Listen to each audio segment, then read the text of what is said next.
ಸರ್ವಜ್ಞ ನಗರ ಕ್ಷೇತ್ರಕ್ಕಾಗಿ ಒಂದು ಅಪೂರ್ವ ಹೆಜ್ಜೆ ಇಡಲಾಗ್ತಾ ಇದೆ. ಸ್ವಚ್ಛ ಮಾಡಿದಷ್ಟು ಮತ್ತೆ ಮತ್ತೆ ಕಸ ತುಂಬಿ ನಿಲ್ಲುತ್ತಿದ್ದ ಬ್ಲ್ಯಾಕ್ ಸ್ಪಾಟ್ಸ್ಗಳಿಗೆ ಇನ್ನು ಮುಕ್ತಿ ಸಿಗಲಿದೆ. ಈ ಸಮಸ್ಯೆಯನ್ನು ಪರಿಹರಿಸಲೇಬೇಕೆಂಬ ಪಣತೊಟ್ಟ ಮಾನ್ಯ ಸಚಿವರು ಹಾಗೂ ಸರ್ವಜ್ಞ ನಗರ ಕ್ಷೇತ್ರ ಶಾಸಕರಾದ ಶ್ರೀ ಕೆ.ಜೆ. ಜಾರ್ಜ್ ಅವರು ಸ್ವಚ್ಛ ಸರ್ವಜ್ಞ ನಗರ ಎಂಬ ಪ್ರಾಯೋಗಿಕ ಯೋಜನೆಯನ್ನು ಕೈಗೆತ್ತಿಕೊಂಡಿದ್ದಾರೆ.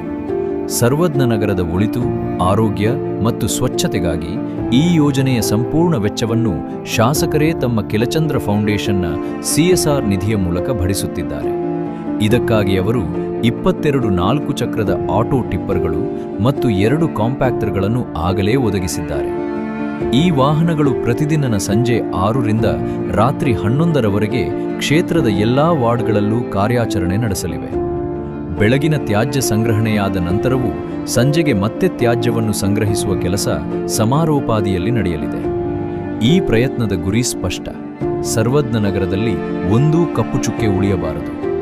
ಆದರೆ ಈ ಪ್ರಯತ್ನ ಯಶಸ್ವಿಯಾಗಬೇಕಾದರೆ ನಿಮ್ಮ ಪಾಲ್ಗೊಳ್ಳುವಿಕೆಯೂ ಅಷ್ಟೇ ಮುಖ್ಯ. ನಿವಾಸಿಗಳೇ, ನೀವೆಲ್ಲ ವಿಂಗಡಿಸಿದ ತ್ಯಾಜ್ಯವನ್ನಷ್ಟೇ ನಿಗದಿತ ಸ್ಥಳ ಮತ್ತು ಸಮಯದಲ್ಲಿ ಹಸ್ತಾಂತರಿಸಿ ಎಲ್ಲೆಂದರಲ್ಲಿ ಕಸ ಹಾಕುವುದನ್ನು ನಿಲ್ಲಿಸಿ.